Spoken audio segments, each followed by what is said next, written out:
Gone. Got him. Let's get him in the boat. Oh, there's a take. Got him. Yes.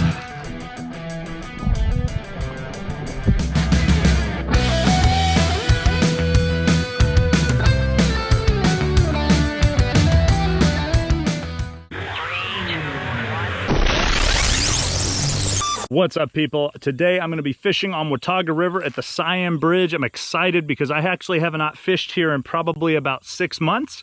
So I'm excited to get out to get that early fall bite. Today I have medium toughies as well as 4 large shiners, just in case a couple of behemoths decide to bite. So without further ado, let's get out there. Let's have some fun. Wish me luck. Here we go.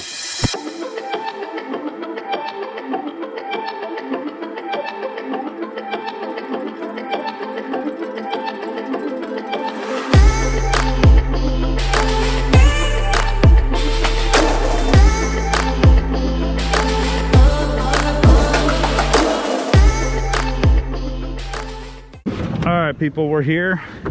We're gonna go ahead and launch. Looks like a decently fishy spot through here. You hear the pigeons cooing.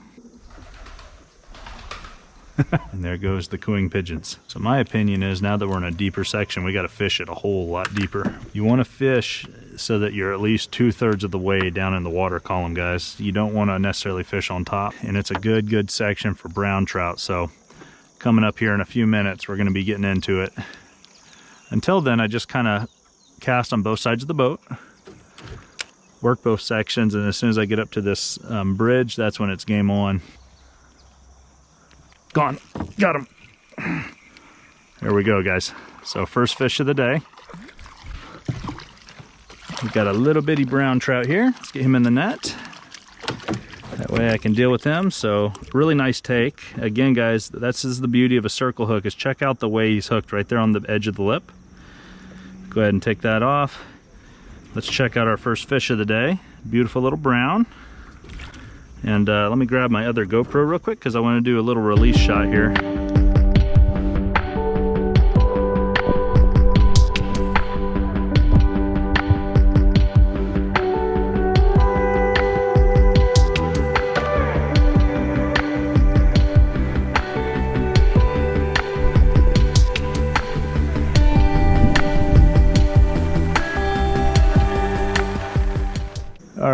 So guys, we're gonna pitch out, same location.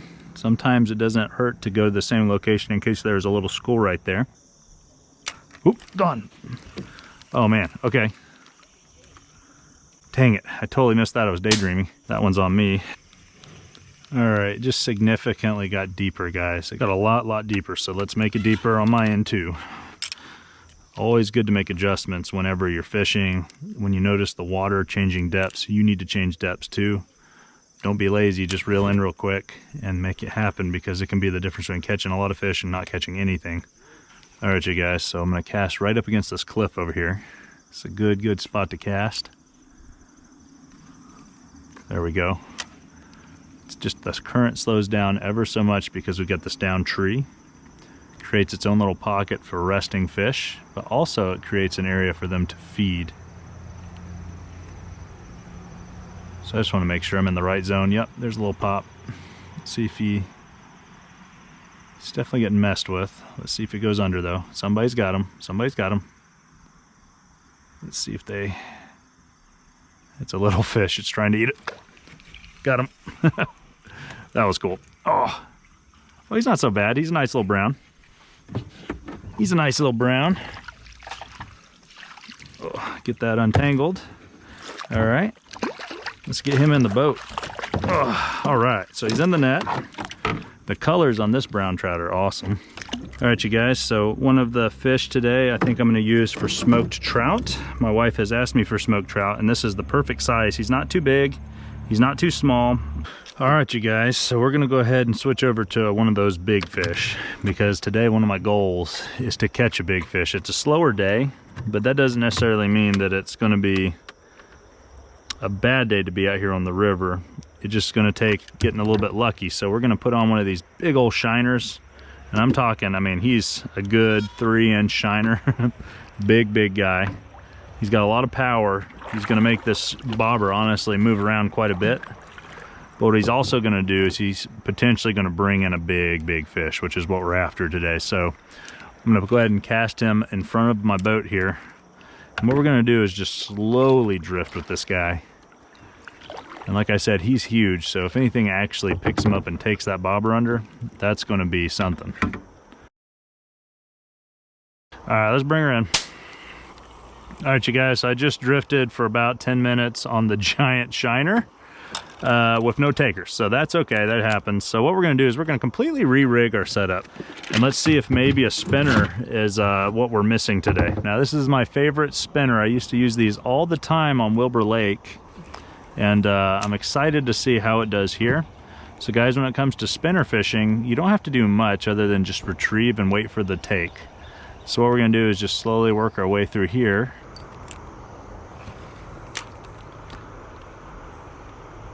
Ooh, fish on. There we go. Oh, fish off. I think it was a brown trout, though. I'm not 100%. He was on for just a second. Oh, get it off there. Whoa. What the heck? What is that? You guys, in the inside of that trunk right there is like a beaver or a muskrat or something weird. That's cool. Heck yeah. I can see his butt right now. Let's go up there and check him out. He might not hear me coming.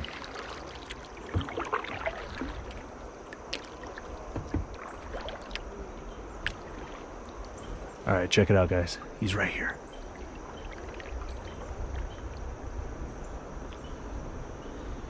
He's trying to blend in with this tree.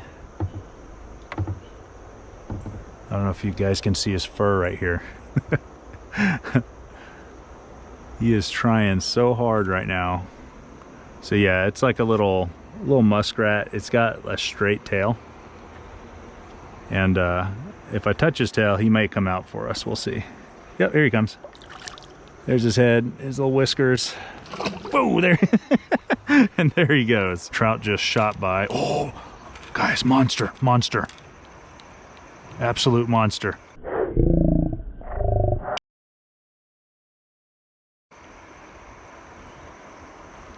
All right, so I see, I don't know if I'm gonna be able to move him or not, but I see at least a 25-inch rainbow right over there.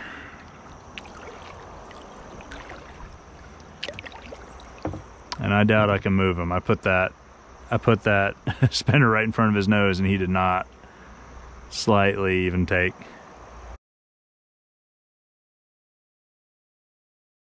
All right, you guys, so I see up in this tree a long fishing line, and I'm kind of curious what's attached to it, so we're gonna try to see if we can get that down.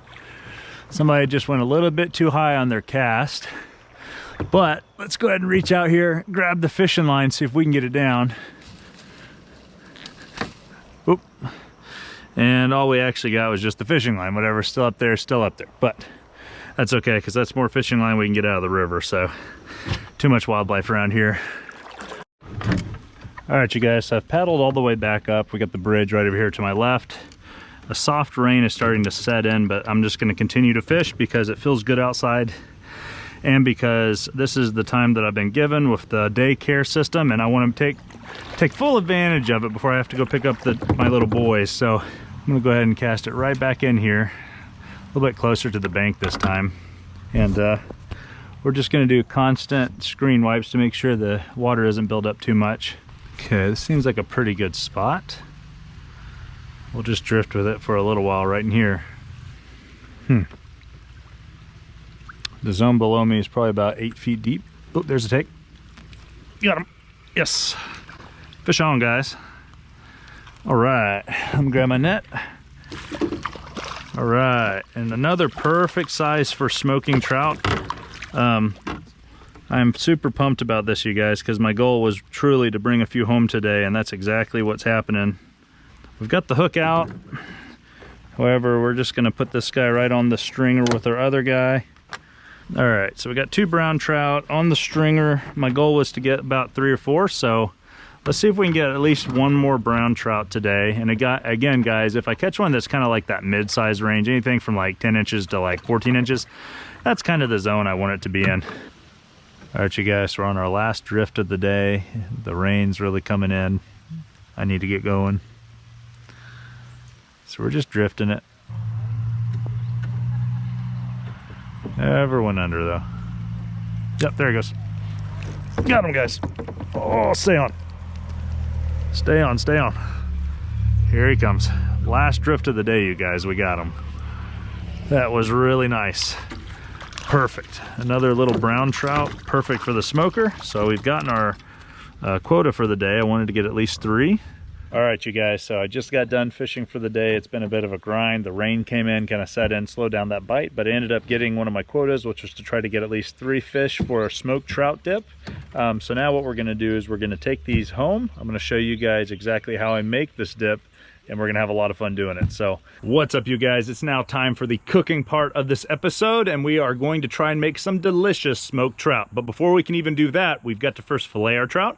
If you guys have not already seen my how to fillet a trout with no bones episode, it is currently ranked #1 on YouTube. So go ahead and click the link above. And now we need to get to filleting these trout. I'm gonna make it a little bit quicker than normal. So again, if you're interested in knowing how to fillet a trout, go ahead and click that link above. And let's get started on these beautiful little brown trouts for our delicious smoked trout dip.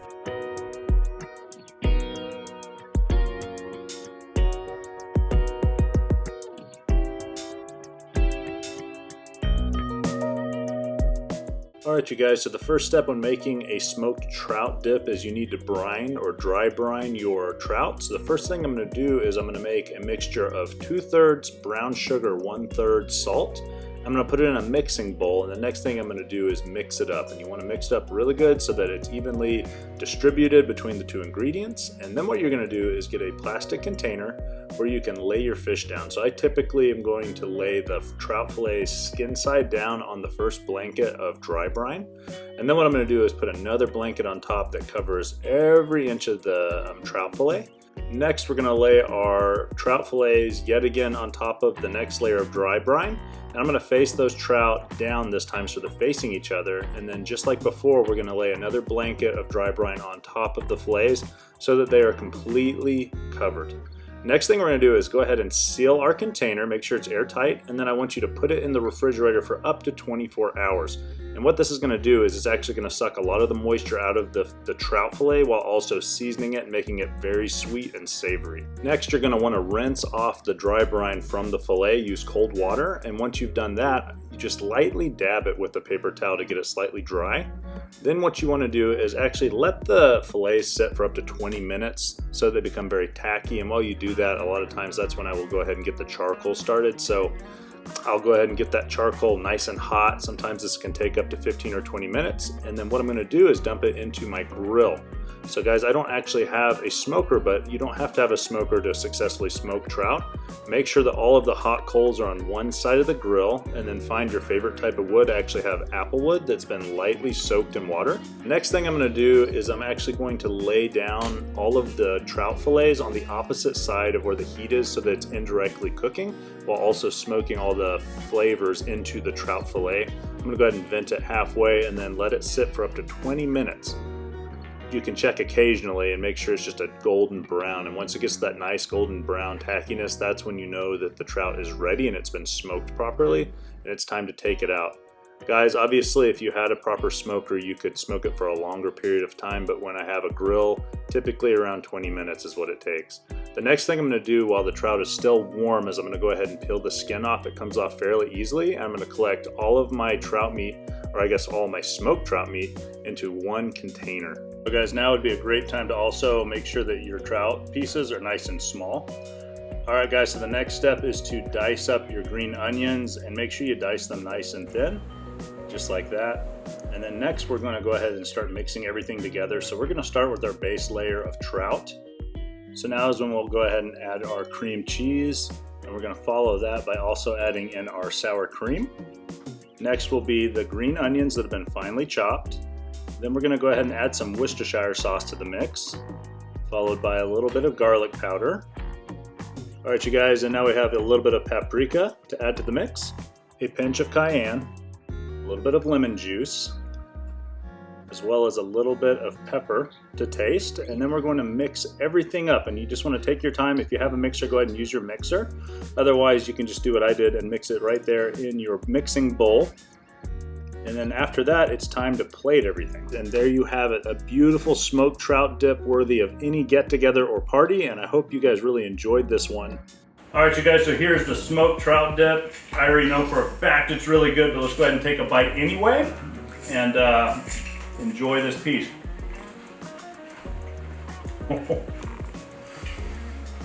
Oh. All right, you guys. Do yourselves a favor and seriously make this dip. This is insane. It's seriously one of probably the favorite thing that I've done so far on this channel for cooking. It is delicious. I want to eat this entire thing, though my wife would kill me if I did because she also likes this stuff. And seriously, it is good. So until next time, guys, tight lines. Now we're gonna eat.